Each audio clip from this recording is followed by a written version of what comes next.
오케이.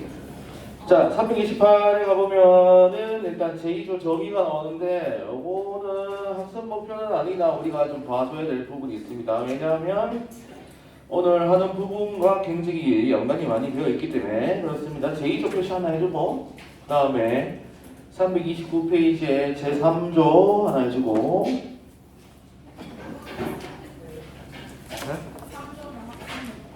네, 3조 별 2개 3조 별 2개 갖고 그 다음 넘어갑니다. 넘어가서 334페이지에 제7조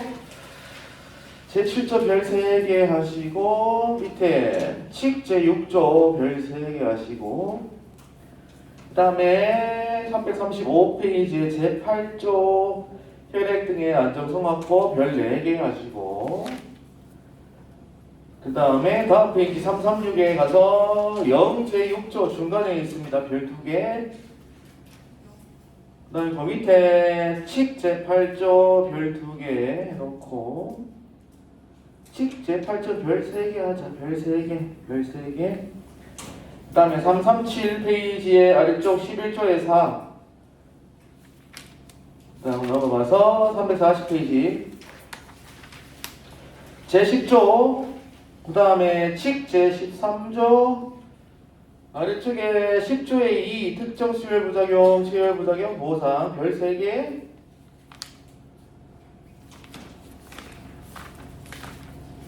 그렇게 하면 된다. 자, 328 가봅시다.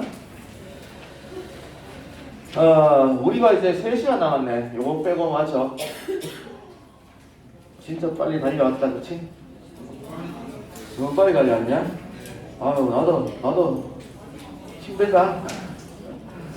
자, 볼게요. 정의 봅시다. 1호 혈액은 태어난 혈구와 혈장이다 라고 나와있고 2번 가보면 혈액관리 업무란 수혈이나 혈액제세, 제조에 필요한 혈액을 체열, 검사, 제조, 보존, 공급, 품질 관련하는 업무다 라고 되어 있는데 과거에는 이것을 다 외웠으나 지금은 외울 필요가 없다. 그 다음에 3호 혈액원이나 혈액관리 업무를 수행하기 위해서 허가를 받은 자라고 했어서 우리가 훔쳐서 면역 결핍증을 할 때에 혈액관리 업무를 하는 혈액원이 나왔었다라는 거 그거 기억을 해주면 될 것 같고 4호 별 2개 달아주시고 헌혈자라고 하는 건 자기의 혈액을 혈액원에 무상으로 제공하는 사람이다 라고 되어 있어요. 돈을 받지 않고 대가를 받지 않고 무상으로 제공을 하는 사람입니다. 그래서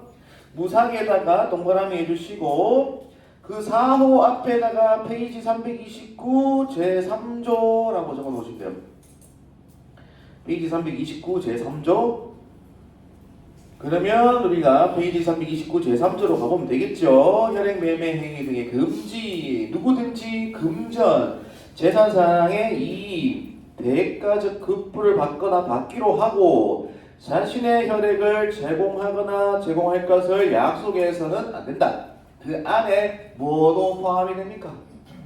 그렇지, 헌혈 증서도 이렇게 포함이 되기 때문에 제공하거나 제공할 것을 약속해서도 안 된다라고 되어 있어요. 그 다음에 2항 같은 말인데 1항은 준다는 의미고 2항은 받는다는 의미입니다. 누구든지 금전 재산상의 이익, 대가적 급부를 주거나 주기로 하고 다른 사람의 혈액을 제공받거나 제공받을 것을 약속해서는 안 된다. 마찬가지 관란에 포함되어 있는 게 뭐예요?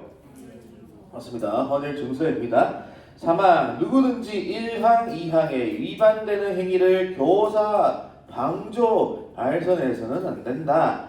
4항 누구든지 1, 2항 위반되는 행위가 있음을 알았을 때에는 그 행위와 관련된 혈액을 체열하거나 수혈을 해서는 안 된다. 체열은 피를 뽑는 것이고 수혈은 피를 받는 것이고 맞지? 그거 기억해야 된다.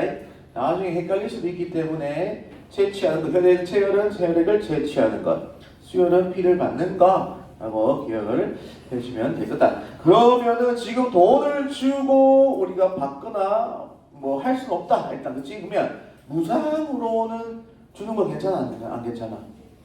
괜찮다라는 걸 알겠지? 무상으로 제공하거나 받는 것은 괜찮다잉?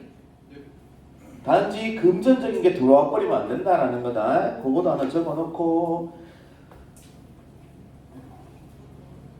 그 다음에 다시 돌아와서 328페이지에 5호의 별 3개, 별 3개 부적격 혈액 체열시 동그라미, 체열 후 동그라미 체열시에나 체열 후에 이상이 발견된 혈액 또는 혈액 제제를 우리는 부적격 혈액이라고 한다. 이거는 그 옆에다가 페이지 335 제8조라고 적어놓으세요.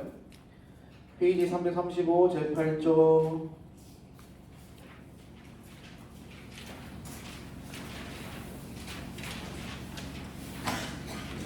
그래서 부적격 혈액을 판정하기 위해서 우리가 하는 검사를 적격 여부 검사라고 하는 게 있습니다. 거기에 대한 내용이 지금부터 나올 거니까 한번 보도록 하겠습니다. 335페이지 오셨나요?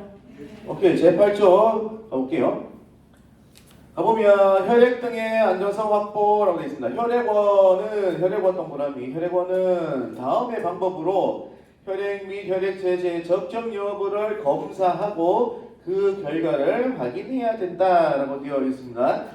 그래서 헌혈자로부터 체열을 했을 때에 그때에 우리가 적정 여부 검사를 해줘야 되고 그 다음에 헌혈 금지 약물의 복용 여부를 확인하기 위해서도 적정 여부 검사를 해줘야 된다. 그러면 적정 여부 검사를 하는 이유는 판단하기 위해서 적격한 좋은 혈액인지 쓸 수 없는 부적격 혈액인지 확인하기 위해서 하는 것이다 라는 거. 누가 하는 거죠? 혈액원이 이 검사를 실시한다.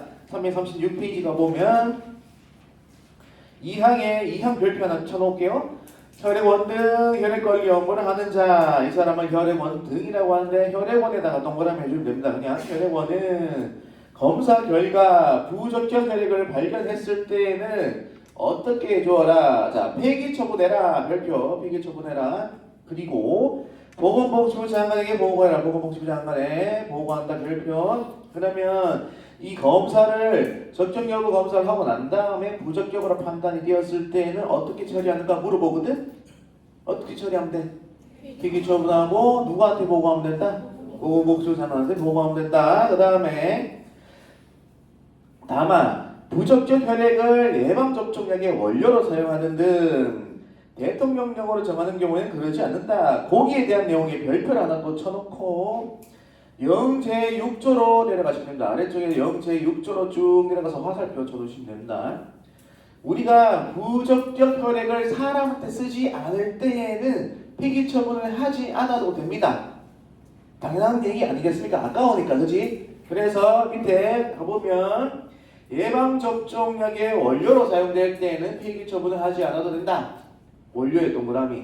그 다음에 2호에 의학연구의 동그라미 하시고 의약품, 의료기기 개발의 동그라미 하세요. 그래서 연구를 하거나 개발을 할 때 사용되는 경우에도 부적격 혈액을 폐기 처분하지 않아도 된다. 그 다음 세 번째, 혈액 제제 등의 의약품이나 의료기기의 품질관리 동그라미. 품질관리를 위한 시험에 사용하는 거고 시험 동그라미. 품질관리 시험을 할 때에도 부적격 혈액을 사용할 수 있다 하는 거예요. 그래서 우리가 기본적으로 원칙은 부적격 혈액으로 판단이 된 그러한 혈액 제제는 사용할 수 없다. 폐기 처분해야 되지만 지금 나와 있는 것처럼 네 가지 경우일 때는 우리가 폐기 처분하지 않고 사용할 수 있다라는 거예요. 그죠? 요거 잘 알고 있어야 된다. 원칙은 어떤데 어떨 때 예외인 것인지 그거 알고 있어야 되고 그 다음에 3항 혈액 및 혈액 제제의 적정 여부에 관한 판정 기준은 보건복지부령으로 정한다. 보건복지부령에 동그라미 별표를 해놓고 거기에다가 350페이지 한번 가봅시다. 350페이지 가보면 부적격 혈액 범위, 혈액 제제 적정 여부 판정 기준이라고 해서 시행규칙 별표 1이 나오는데요. 1호부터 7호까지 쫙 제시가 되어 있는데 여기에 해당되는 혈액들은 다 부적격 혈액이다. 자, 그래서 먼저 볼게요. 첫 번째, 체열 과정에서 응고가 되었거나 응고의 동그라미 해놓고 오염된 혈액 그리고 혈액 제제. 체열 과정에서 오염된 혈액이나 혈액 제제 또는 응고되었던 혈액 제제들은 다 부적격이다. 그 다음에 2호 가볼게요. B형 간염 검사, C형 간염 검사, 후천성 면역 결핍증 검사, 사람 T세포 검사, 매독 검사, ALT 검사. 여기에서 보면 일단 AT 검사를 제외한 나머지는 다 양성으로 나왔습니다. 양성으로 나왔기 때문에 부적격입니다. 부적격이고요. 양성이라고 하는 단어를 꼭 기억해야 된다. 음성일 때는 부적격이 아니다. 하지만 양성일 때는 부적격이다라는 것을 꼭 알고 있어야 되고, 그 다음에 감기능일 때는 ALT 검사를 한다라고 되어 있는데 수치가 100일 이상일 때는 부적격이다. 일단 100일 기억해야 돼요. 별표 치고 100일을 꼭 기억해주면 된다. 그리고 아까처럼 말씀드렸다시피 우리가 뭐 원료로 사용한다든지 시험을 할 때 사용한다든지 그때는 얘들을 사용할 수 있다 없다. 있다. 그래서 감기능 검사에서 수혈용으로 사용되는 혈액만 해당한다라고 되어 있다. 그렇죠? 여기에서 아까 보았던 그 예외 사항들이 중요하구나라고 우리가 인식을 할 수 있어야 된다. 그 다음에 3호 가보면 감염병 요인, 약물 요인, 그리고 부적격 요인에 해당하는 자, 여기에 해당되는 혈액 제제는 다 부적격이고 4. 심한 혼탁을 보이거나 변색되거나 용혈되었던 거. 그 다음에 5. 혈액 용기 밀봉이 파손되거나 표지가 파손된 거. 그 다음에 6. 보존기간이 경과한 거. 그 다음에 7. 안정상해 이유로 부적격 요인에 해당한다고 보건복지부 장관이 정하는 거라고 되어 있습니다. 그래서 우리는 1호부터 7호까지가 부적격 혈액이구나 라고 알고 있으면 될 것 같다. 그리고 351페이지에 체열 금지 대상자라고 있는데 351에서 353까지 많은 내용들이 나와 있는데요. 과거에는 이걸 다 암기를 했었어야 됐는데 지금은 할 필요 없다. 그래서 문제집에 여기에 대한 문제가 나오면 제껴라. 알겠지? 시간 낭비하지 말고. 자, 앞으로 다시 나와서 336에 오면은 우리가 지금 부적격 혈액 그리고 적격 여부 검사에 대해서 봤는데 거기에 해당되는 게 바로 또 시행규칙 제8조에 나옵니다. 적격 여부 검사의 종류가 나와요. 아까 우리 350페이지에서 2호에 뭐 B형, C형, 뭐 사람 T세포, H 검사, 감기능 검사 쫙 있었잖아, 그렇지? 그 검사 항목을 외워야 된다. 알겠지? 자, 그 검사 항목이 나온다. 볼게요. 혈액원은 헌혈자로부터 혈액을 체열한 때에는 지체 없이 발표합니다. 지체 없이 그 혈액에 대한 번호명이 있게요. 1번 감기능 검사인데 ALT 검사고 수혈용일 때만 해당된다. 적어놓고 그 다음에 2번 B형 간염 검사, 3번 C형 간염 검사, 4번 매독 검사, 5번 후천성 면역 결핍증 검사, 6번 사람 T세포 림프 친화 바이러스 검사 이렇게 되어 있습니다. A 제곱 B, C, T, 매 이렇게 외우세요. 알죠? A 제곱 B, C, T, 매 나오나? A 제곱 B, C, T, 매 좌우 반전되어 있는데 알아서 적으시고 위에 11191은 어제 그 고유번호 갖고 모의고사 제국은 뭐예요? 에이즈 ALT 아이가 에이즈 ALT 아이가 에이즈 ALT B는 뭔데? 그렇지. C는? 그렇지. 그 다음에 T는? 산화 T세포 검사, 그 다음에 매독 검사 이렇게 해도 충분하게 다 우리가 커버할 수 있다. 알겠지? 자, 그래서 지체 없이 혈액 적격 여부 검사를 실시를 해야 된다. 누가 하는 거야? 혈액원이 한다. 그지? 자, 그래서 볼게요. 사항에 보기에 답하고 시행규칙 제8조의 사항 가보면 혈액원은 제1항에 따른 검사 결과를 헌혈자에게 통보를 해야 된다. 다만 헌혈자가 적격으로 판정된 검사 결과의 통보를 명시적으로 거부하는 경우에는 그러지 않아도 된다. 그런데 그 안에 보니까 에이즈 검사 결과는 제외한다라고 되어 있다. 그렇지? 그러면 혈액원은 에이즈 검사 결과를 제외한 나머지들을 헌혈자한테 통보를 해줘야 된다. 에이즈 검사 결과는 질병관리청이 따로 또 연락을 합니다. 혈액원이 하는 것이 아니라 그래서 이지 검사 결과는 제외가 되는 거다라는 거를 참고적으로 적어 놓으면은 공부할 때 의문이 들지 않겠지, 그지? 왜 이것만 빠지느냐? 의문이 들지 않을 수 있다. 그래서 거기에 대한 것도 적어 놓으면 좋겠다. 질병관리청이 최종 확인하고 난 다음에 그 헌혈자한테 통보를 하게 되어 있어요. 그렇기 때문에 그렇다는 걸 알고 계시면 되겠고요. 그 다음에 그 옆에 337페이지 제11조의 4 한번 가볼게요. 헌혈자의 혈액 정보 통보. 자, 보면은 혈액원은 헌혈자에 대한 다음의 혈액 정보를 체열일로부터 3일 이내에 적십자 회장에게 통보를 해야 된다라고 되어 있습니다. 3일 이내에 표시를 해놓고 적십자 회장에게 여기 표시해놓고 통보한다라고 적어 놓으시면 될 것 같습니다. 자, 그래서 아래쪽에 보면은 인적 사항이라든지 뭐 혈액 제제 종류라든지 헌혈 일정, 헌혈 증설 번호, 혈액 검사 결과 이러한 것들을 통보한다. 3일 전에 통보를 3일 이내에 통보를 해야 된다. 마이크가 왜 이러지?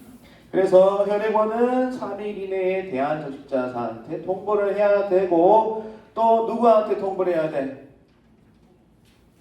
검사 결과를 누구한테 통보해 주면 되냐? 그렇지. 헌혈자한테. 그렇지. 헌혈자한테 해주면 된다. 헌혈자한테 통보를 할 때는 3일 필요 없다. 그렇지. 대한적십자한테 회장한테만 3일 이내에 통보를 하면 된다. 그렇지. 그거 기억해 놓고. 자, 그래서 다시 본문으로 올라가 보시면 사항 혈액원은 부적절 혈액을 발견하였으나 그 혈액이 이미 의료기관으로 출고된 경우에는 해당 의료기관의 부적절 혈액에 대해서 사항을 즉시 알려줘요. 즉시 동그라미 알리고 그 부적절 혈액을 폐기 처분해야 된다. 폐기 처분에 동그라미. 그러면 아까 혈액원이 그 불출이 안 됐을 때에는 부적격 혈액을 판명났던 그 혈액 또는 혈액 제제를 어떻게 했어? 폐기 처분했다. 폐기 처분하고 왜 이래? 폐기 처분하고 누구한테 보고했냐? 보건복지부 장관한테 보고했지. 근데 이미 불출됐어. 불출됐을 때 어떻게 하면 돼? 그 불출된 기간에 즉시 알리고 폐기 처분하세요라고 이야기하면 되겠지. 그거 두 개 바뀌면 안 된다. 이미 불출되었을 때하고 불출되지 않았을 때하고 구분을 해서 공부를 해줘야 된다. 알겠지? 그 다음에 5항 혈액원은 부적격 혈액의 수혈 등으로 사고가 발생할 위험이 있거나 사고가 발생했을 때는 이를 그 혈액을 수혈받은 사람에게 알려야 된다. 당연히 알려야 되겠죠. 당신이 수혈받은 피가 부적격 혈액이었습니다 라고 이야기를 해주고 보상을 해줘야 돼. 나중에 보상도 나오거든. 그 다음에 6. 혈액원은 헌혈자 및 그의 혈액 검사에 관한 정보를 보건복지부 장관에게 보고해야 된다. 자, 그러면 이 헌혈자에 대한 검사 결과라든지 헌혈자에 대한 정보 이런 것들을 보건복지부 장관한테도 보고를 하고 혈액원이 그지? 또 아까 혈액원은 3일 이내에 이 헌혈자에 대한 정보라든지 검사 결과를 누구한테 또 통보했니? 그치? 대한적십자사 회장한테도 통보했다. 그치? 그 다음에 마지막 이 검사 결과를 누구한테도 통보했어? 헌혈자한테도 통보했다. 그러면 혈액원은 세 군데에다가 통보나 보고를 해야 된다. 그치? 첫 번째는 3일 이내에 대한적십자 회장한테 통보해야 되고 두 번째는 보건복지부 장관한테 보고해야 되고 세 번째는 헌혈자한테 통보를 하면 된다. 그죠? 헌혈자한테 통보를 할 때에는 에이즈 검사 결과는 빠진다. 그거는 질병관리청에서 알아서 한다. 그래서 시험 문제의 답이 세 가지가 나올 거야. 세 가지가 나오는데 세 가지 중에 공통되는 건 없을 겁니다. 세 가지 중에 하나 찍으면 돼요. 오케이? 이해되나? 3일 이내에 그랬더니면 아하 대한적십자사 회장이구나. 에이즈 검사 빠진다 그러면은 헌혈자구나. 그 두 개도 아니다 그러면 보건복지부 장관한테 보고하구나. 이렇게 하면 된다. 오케이? 거의 대부분 대한적십자사 회장이라고 하는 정답이 나온다. 거의 대부분. 하지만 우리는 두 가지도 알고 있어야 된다는 거. 알겠죠? 오케이. 그 다음에 7항 보건복지부 장관은 보고받은 헌혈자 그의 혈액 검사에 관한 정보를 적절히 유지 관리를 해줘야 된다고 나와 있습니다. 자, 앞으로 다시 한번 넘어가 볼게요. 앞으로 넘어가면 328페이지에 부적격 혈액을 보고 왔고 적격 여부 검사가 무엇인지 봤습니다. 그러면 적격 여부 검사는 언제 하는 겁니까? 물어보면 어떻게 대답해야 돼?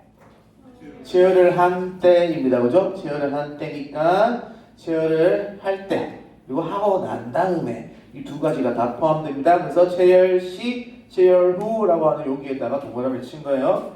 그 다음에 6호 체열 금지 대상이란 감염병 환자, 약물병 환자 등 건강 기준에 미달하는 사람으로서 헌혈을 하기에 부적합하다고 보건복지부령으로 정하는 사람을 말한다라고 했었는데 아까 351페이지에 체열금지 대상자 쫙 있었죠.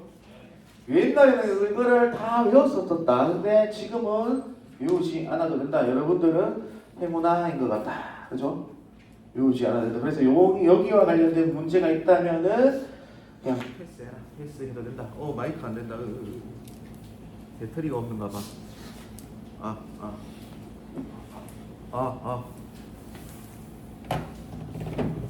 이 마이크 되나?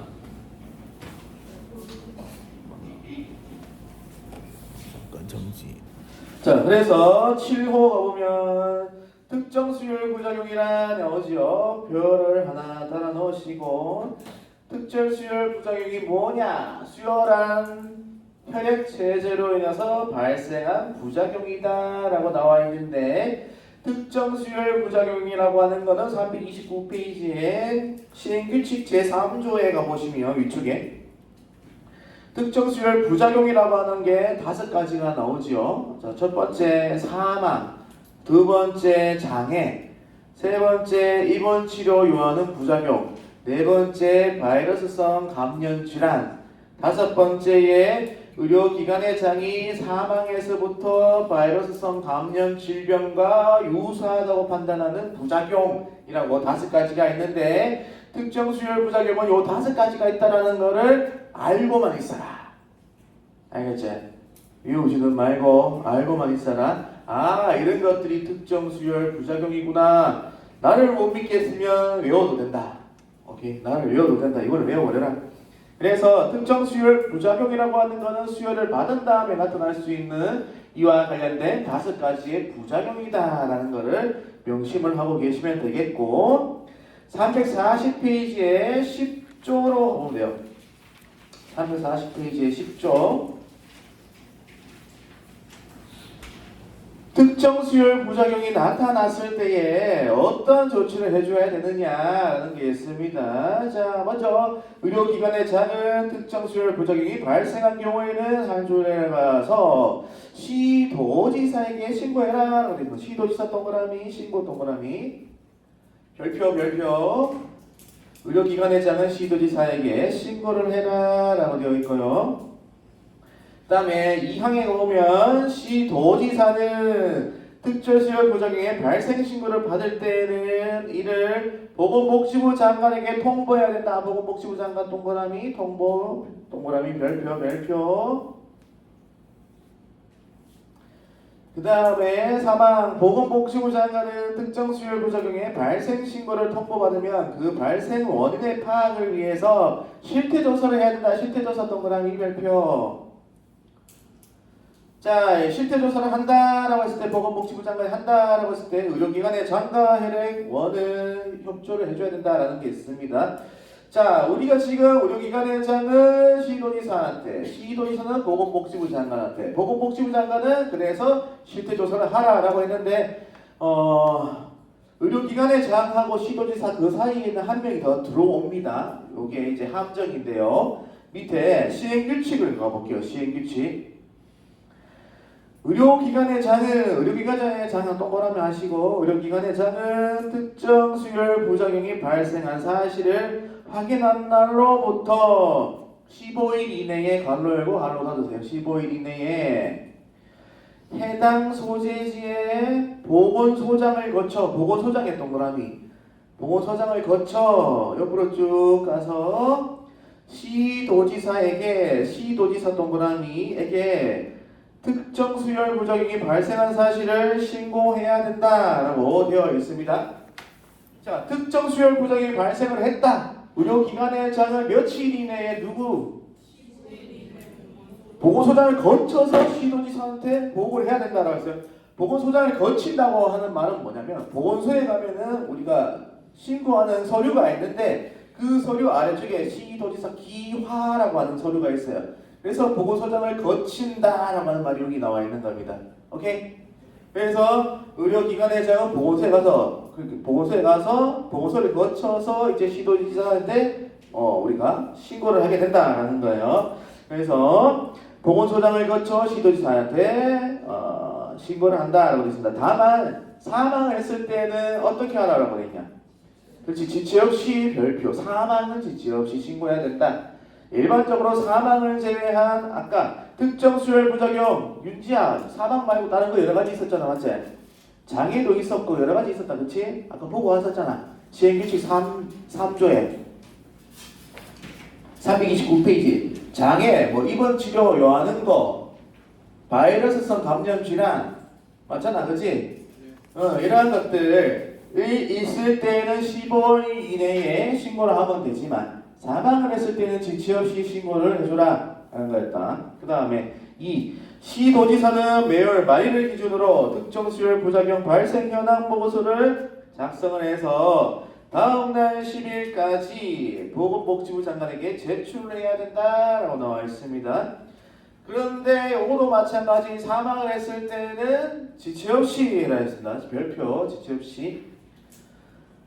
그러면 여러분들 우리가 정리를 해보자. 제일 처음에 의료기관의장이 특정 수혈 부작용을 발견을 했다. 그러면 보건소장을 거쳐서 누구한테? 시도지사한테 신고하고 시도지사 누구한테? 보건복지부 장관한테. 그럼 보건복지부 장관은 무엇을 해야 돼? 실태조사를 해주면 된다. 이 순서 중요하다. 순서 알겠지? 이거 중요하다. 자, 사망을 제외한 나머지 것들은 예를 들어서 의료기관의장은 보건소장한테 신고할 때 며칠 이내에 하면 되냐? 15일 이내에 하면 되지만 사망을 했다 그러면 무조건적으로 다 지체 없이 해줘야 된다, 맞지? 지체 없이 해줘야 된다는 거 잊지 말아라. 자, 그 다음에 우리가 혈액 적격 여부 검사를 했을 때의 혈액원은 대한적십자 회장한테 며칠 이내에 통보해야 되냐? 3일이지. 그 3일하고 요 15일하고 헷갈리면 안 된다. 알겠지? 그 3일하고 요 15일 헷갈리면 안 된다. 자, 그 다음에 제10조에 이 특정 수혈 부작용 및 체혈 부작용의 보상이 있습니다. 자, 혈액원은 한 줄 내려서 특정 수혈 부작용이나 체혈 부작용이 나타났을 때에 보상금을 지급할 수 있다라고 되어 있습니다. 다음의 경우에 우리가 지급을 할 수 있습니다. 자, 1. 헌혈이 직접적인 원인이 되어서 되었다. 요거는 뭐고? 체혈이지. 체혈 아이가 체혈. 체혈을 한 게 원인이 되어서 질병이 발생을 하거나 사망을 한 체혈 부작용자라고 되어 있다. 그렇지? 헌혈 때문에 질병이 발생을 했거나 체혈 때문에 죽은 환자, 죽은 사람. 근데 원인이 어떤 원인이야? 직접적이어야 돼. 간접적이면 안 된다. 헌혈이 직접적이어야 된다. 그 다음에 2. 혈액원이 공급한 혈액에 동그라미 해놓고 아까 1호에는 헌혈에 동그라미를 해놓고 공급한 혈액이 직접적인 원인이 되었어요. 이것도 마찬가지. 직접적인 원인이 되어서 질병이 발생을 하거나 또는 사망을 한 경우에 요때 우리가 특정 수혈 부작용이나 그리고 치열 부작용에 대해서 보상을 받을 수 있다라고 되어 있는데 341페이지에 사항에 가보면 그러면 어떠한 보상을 받을 수 있는지 나와 있습니다. 제1항에 따라 지급할 수 있는 보상금의 범위는 다음과 같다. 다만 혈액의 공급 과정에서 혈액원에 가실이 없는 경우에는 별표 해놓고 그때는 6호의 위저렴안을 지급할 수 있다. 그래서 아래쪽에 1, 2, 3, 4, 5, 6호가 있는데 혈액원에 과실이 없다 판단이 되었을 때에는 그때는 위저렴안 지급할 수 있다라는 거 꼭 기억을 해두고 그러면 위저렴뿐만 아니라 아까처럼 헌혈이 직접적인 원인이 되어서 또는 공급한 혈액 때문에 직접적인 원인이 되었을 때에 질병이 발생했거나 사망을 했다. 그럴 때에 우리는 어떤 것들을 받을 수 있어요? 진료비 받을 수 있죠. 그 다음에 또 받을 수 있는 게 뭐냐? 장애인 일시보호상금 받을 수 있고, 그 다음에 사망 일시보호상금 받을 수 있고, 장지비 받을 수 있고, 일실소득 받을 수 있고, 위자료 받을 수 있다. 요거 암기해야 된다. 알겠지? 암기. 요거 암기를 해주면 되겠다. 그렇게 하고, 그 다음에 오늘 수업을 좀 빨리 하고 달아서 하고 마실게요. 몇 개 없어가지고. 그 다음에 328페이지 328에 가보면 혈액 제제라고 하는 게 있어요. 8호에 가보면 혈액 제제. 혈액 제제는 여러분들 기본 과정에서 다 배운 거다. 그래서 혈액을 원료로 해서 제조한 의약품이다. 가나다라 다 알지? 전열 뭐고? 전체 혈액이지 뭐, 그렇지? 홀 블러드라고 하잖아, 맞지? 그 다음에 농축 적혈구는 픽셀 그랬어요, 픽셀. 그 다음에 신선 동결 혈장, FFP, 그지? 그 다음에 농축 혈소표는 PC. 알 필요 없다. 그냥 이런 게 있구나. 과거에는 요거를 암기를 했었어야 되는데 지금은 암기를 하지 않아도 된다. 하지만 여러분들 병원 가면 이거 다 알아야 되지 않겠냐, 그지? 자, 그 다음에 11호 봅시다. 11호. 중요하죠. 체열 봅시다. 체열 뭐라고 돼 있냐? 그렇지. 헌혈자로부터 혈액을 채취하는 행위다. 별표 3개. 체열. 그 다음에 체열 부작용. 아까 보고 왔다 같이 체열 부작용이 있을 때 우리가 장제비도 줄 수 있고, 진료비도 줄 수 있고, 장애 일시 보조금도 줄 수 있고, 사망 일시 보조금도 줄 수 있고, 위자료도 줄 수 있었다, 맞지? 그 암기해야 된다, 그렇지? 그거는 특정 수혈 부작용뿐만 아니라 체열 부작용도 마찬가지다. 자, 체열 부작용 가볼게요. 체열한 후에 헌혈자에게 나타날 수 있는 혈관 미주신경 반응. 혈관 미주신경 반응, 우리가 주사를 코로나19 주사를 맞을 때 너무 지금 그 언론에서 뭐 독하다, 맞으면 죽을 수 있다 그래가지고 사람들이 좀 건강 염려증 있는 사람들은 그걸 맞아버리면은 부교감 신경을 자극시켜 버려가지고 쓰러져 버리는 그런 반응이 바로 혈관 미주신경 반응. 뭐 크게 말하면 고교에 그런 게 될 수가 있다. 고교에 있고 또는 피하출혈 이렇게 되어 있는데 요 두 가지 있잖아. 요 두 가지가 바로 체열 부작용이다. 체열 부작용하고 특정 수혈 부작용 요거 구분할 수 있겠지? 미주신경하고 피하출혈은 체열을 할 때 나타날 수 있는 부작용이구나. 그거를 꼭 알고 있으면 되겠다. 특정 수혈 부작용은 아까 좀 달랐다, 그렇지? 그거 좀 우리가 구분해주면 된다. 그래서 10하고 11호하고 묶어가지고 페이지 334라고 정정하는. 페이지 334.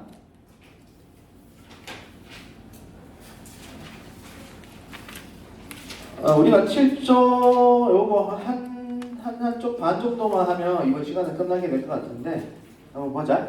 334페이지 제7조 헌혈제 신원 확인 건강 진단이 있다. 자, 우리가 아까 헌혈을 할 때는 헌혈자로부터 체열을 할 때에는 그 사람이 누구인지, 이 사람이 어떤 질병을 가지고 있는지 확인을 할 필요가 있겠지. 그렇지? 그래서 반드시 체열하기 전에는 헌혈자의 신원을 확인을 해야 되고, 신원을 확인하고 난 다음에는 건강 진단을 해줘야 됩니다. 자, 그게 바로 1항에 나와 있습니다. 혈액원의 동그라미 별표 옆으로 쭉 가서 혈액 전에, 체열 전에 헌혈자에 대해서 동그라미 1번 합니다. 신원 확인하고요.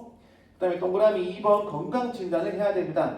신원 확인부터 하고 건강 진단입니다. 순서 화살표 이렇게 해놔라. 1번에서 2번으로 화살표 이렇게 해놓고,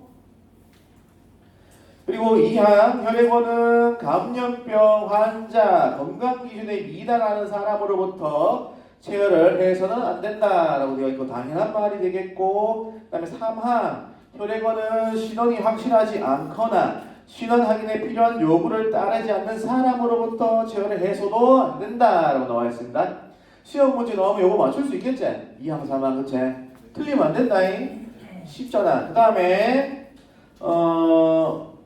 사항, 보건복지부 장관의 혈액체제의 안정성을 확보하기 위해서 필요하다고 인정될 때에는 중앙행정기관의 장 또는 공공기관의 장으로 하여금 감염병 환자 또는 약물복용 환자 등의 관련 정보를 혈액원 등에 제공하도록 요청할 수 있다. 이 경우에는 정당한 사유가 없으면 그 기관들은 요청에 따라야 한다라고 나와 있는데 그거보다도 더 중요한 게 나온다. 5항 별표. 혈액원은 헌혈자로부터 체혈을 하기 전에 체혈 금지 대상 여부 그리고 과거 헌혈 경력관 그 검사 결과를 조회를 해주어야 한다라고 되어 있습니다. 그래서 신원을 확인을 해야 되겠죠. 그 신원을 확인하는 게 바로 요거다. 알겠지? 신원 확인 요거 굉장히 중요하다. 신원을 확인하고 그 다음에 아까 말했던 것처럼 건강진단을 실시한다라고 되어 있잖아. 그렇지? 건강진단이 바로 다 여기에 들어가는 거다 라고 보면 되겠다. 근데 우리가 시험 문제에 나왔을 때 예를 들어서 우리가 체열을 하기 전에 건강진단을 실시한 후 신원을 확인한다. 이를 맞나? 틀렸다. 틀렸지? 순서가 신원을 확인하고 건강진단을 실시한다. 자, 그래서 밑에 아래쪽에 가보면요. 봅시다. 시행규칙 제6조 제1항 보세요. 혈액원은 헌혈자로부터 체혈하기 전에 사진이 붙어 있어 본임을 확인할 수 있는 주민등록증, 여권, 학생증, 그 밖의 신분증에 따라서 그 신원을 확인해야 된다. 하지만 학생이나 군인 등 단체 헌혈을 할 때에는 이렇게 확인을 하지 않고 관리자의 가름을 할 수 있다라고 되어 있습니다. 일단 신원 확인을 한다라는 거야. 일단 1번 신원하는 기이다. 그다음 두 번째 신원을 확인한 다음에 혈액원은 헌혈자에 대해서 체혈을 실시하기 전에 다음에 건강진단을 실시한다라고 되어 있다. 건강진단이 2번이다. 실시 2번. 그래서 어떤 것들에 대해서 건강진단을 실시를 하는지 한번 보자. 1. 과거의 헌혈 경력 그리고 혈액 검사 결과 체혈 금지 대상자 여부 조회 이런 것들 해야 되고 두 번째 문진, 시진, 촉진한다. 청진 X, 청진 없지. 타진 있나? 타진 없다 X. 다음에 체온하고 맥박을 측정한다. 체중을 측정한다. 키 있나? 키 X. 신장 있나? X. 키가 신장 아이가 그자? X. 혈압 측정. 그 다음에 6. 빈혈 검사 가. 혈액 비중 검사 나. 혈색소 검사 다. 적혈구 용적률 검사 7. 혈소판 괴수 검사 이렇게 나와 있는데 이 검사들 암기해야 된다. 암기해야 되고 아까 말씀드린 대로 청진 없고 타진 없고 키 신장 없고 야 소변 검사 있냐? 없지. 소변 검사 X다. 소변 검사 X.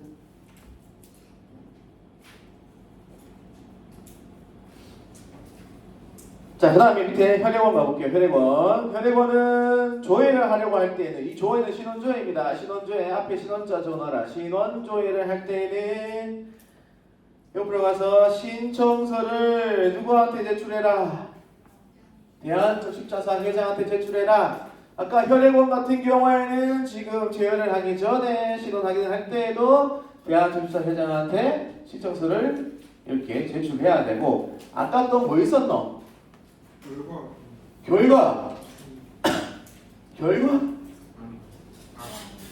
결과를 누구한테?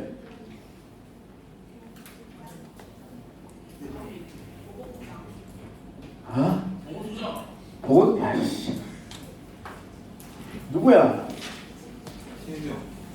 에? 빨리 찾아봐. 누구야? 빨리.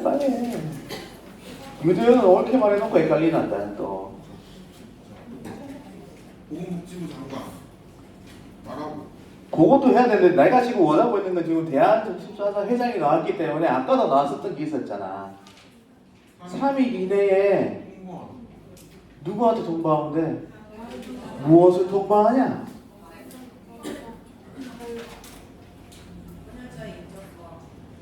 또 그렇지. 결과를 그지 그렇게 해줘야 된다 그지. 그래서 지금 이 출제위원들이 노리고 있는 것은 이런 것들이야. 지금 동통된 게 있는데 이것들을 헷갈려 버리게 만든다는 거지. 그러니까 이것들을 잘 구분을 해줘야 돼. 자, 그 다음에 옆으로 가서 335페이지가 보면 대한특집자사 회장한테 이 현역원이 신청을 했어. 이 대상자 신원 조회를 해주세요 라고 신청을 하고 난 다음에 대한특집자 회장이 신청을 받았을 때는 지체 없이 현역원에 통보를 해줘야 된다. 전자문서 통보를 해줘야 된다라는 게 있고, 그 다음에 5항에 가보면은 이러한 신원 조회를 하지 않아도 되는 경우가 있다라고 나와있다. 별표를 치면 된다. 별표를 쳐보면 여기에 대한 내용이 334페이지에 제7조 5항에 가보면 다만 천재지변 긴급수혈 등 보건복지부용으로 정하는 경우에는 그러지 않아도 된다라는 게 있잖아. 요 내용이 바로 335페이지에 위에 5항에 세 번째 줄에 나와 있는 거거든. 그래서 요거를 별표를 같이 쳐놓고 봐줘야 된다. 자, 보면 첫 번째, 헌혈자 본인한테 수혈을 하기 위해서 치열하는 경우에 자기 피 뽑아가지고 자기한테 넣을 때에 수혈을 할 때에, 그 다음에 천재지변재해 이에 준하는 사유로 인해서 전산이나 유선의 방법으로 정보조회가 불가능할 때에, 그 다음 세 번째, 긴급하게 수혈을 하지 않으면 수혈제 생명이 위태로운 경우 요럴 때에 우리가 해주면 되겠다는 게 있다. 그렇지? 그래서 여기에 대한 것도 여러분이 알고 있어야 된다. 그러면 오늘은 여기까지만 하면 될 것 같고, 아까처럼 말을 했던 것처럼 한번 정리를 조금 해보고 가자. 자, 우리가 헌혈 증서를 무상으로 줄 수 있나 없나? 돈으로 팔려면 되나 안 되나? 안 된다라는 게 있었다. 그렇지? 자, 그 다음에 가보면 334페이지에 가보시면 우리가 체열을 하기 전에 반드시 두 가지를 해줘야 됐었다. 두 가지 뭐? 신원 확인하고 건강진단 해주면 된다. 맞지? 신원 확인할 때는 누구한테 신청서를 주면 되노? 혈액원이 누구한테? 대한특집자사 회장한테 신청서를 주면 된다. 맞지? 별표 달아놔라. 별표 달아놓고, 건강진단이 여러 가지가 있었는데 건강진단 중에 소변검사 들어가냐? 키 들어가? 문진 들어가니? 들어가지? 타진 들어가냐? 안 들어간다. 청진 들어가냐?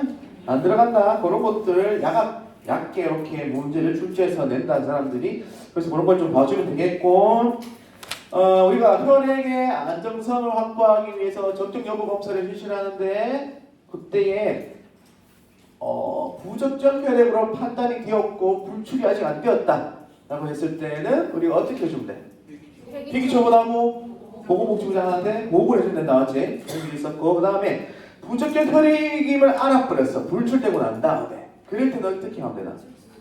그 기간에 즉시 연락을 해주고 그 다음 필기처분하라고 해주면 되겠다라는 게 있었다. 그렇지? 자, 그런데 부적정 혈액이라고 해서 반드시 폐기처분을 하는 것은 아니었다. 어떨 때에 폐기처분하지 않고 우리가 활용할 수 있었노? 그렇지. 원료 사용될 때, 그 다음에 연구할 때, 개발할 때에, 또 시험을 할 때에도 할 수 있었다라고 했었습니다. 자, 적정 여부 검사 종류 뭐였습니까? A제곱 EC팀에 있었습니다. 맞죠? 맞나? ALT는 몇? ALT는 수치가 아까 있었지. 100일 맞지? 그거 부적격이다. 다른 건 다 양성이 부적격이다라고 했었다. 그거 알고 있으면 되겠고, 그 다음에 아까 얘기했던 것처럼 헌혈자에 대한 그 정보라든지 검사 결과 그것들은 3일 이내에 누구한테 통보를 해야 되나? 그렇지. 3일 이내에 통보하지 않을 때는 보건복지부 장관한테 해주면 되겠고, 그 다음에 A지를 제외한 것은 누구한테? 헌혈자한테 해줘야 된다는 게 있었다. 그 다음에 340페이지 가보면 특정 수혈 부작용이 나타났습니다. 이때에 보고하는 체계가 어떻게 돼요? 제일 처음에 의료기관의 장이 보건소장을 거쳐가지고 시도지사한테 신고합니다. 맞죠? 그러면 시도지사는 누구한테 보고해요? 통보합니다. 그렇지. 보건복지부 장관한테 통보를 하고, 통보한 다음에 보건복지부 장관은 무슨 조치를 취해야 돼? 실태조사를 해야 된다. 사망을 했다라고 했을 때는 어떻게 해주면 돼? 시업식. 사망을 제외한 나머지 장애다 이런 것들을 할 때는 15일 이내에 우리가 해줘도 되는 게 있었다. 맞지? 의료기관 회장이 15일 이내에 보건소장을 거쳐가지고 시도지사한테 해주면 되는 게 있었다는 게 있었습니다. 자, 그 다음에 우리가 혈액원에 가실이 없다라고 할 때에 지급할 수 있는 보상금은 뭐야?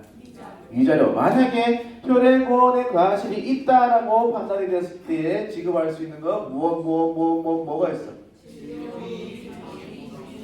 사망 일시보상금, 장제비, 일실소득, 위자료까지 다 줄 수 있다는 것을 알고 계시면 됩니다. 아, 요거는 좀 집중한데 요거 하나 보고 갈게요. 343페이지 14조. 요거는 그 읽어보면 금방 볼 수 있는데 한번 요거만 잠깐 보고 갈게요. 혈액원이 헌혈자로부터 헌혈을 받았을 때에는 한 줄 내려가서 헌혈 증서를 그 헌혈자에게 발급을 해야 된다. 당연한 거 아니겠나, 그렇지? 이 경우 헌혈 증서를 잃어버리거나 훼손되어 못 쓰게 된 경우 된 것이 확인된 경우에는 옆으로 쭉 가서 재발급 받을 수 있다.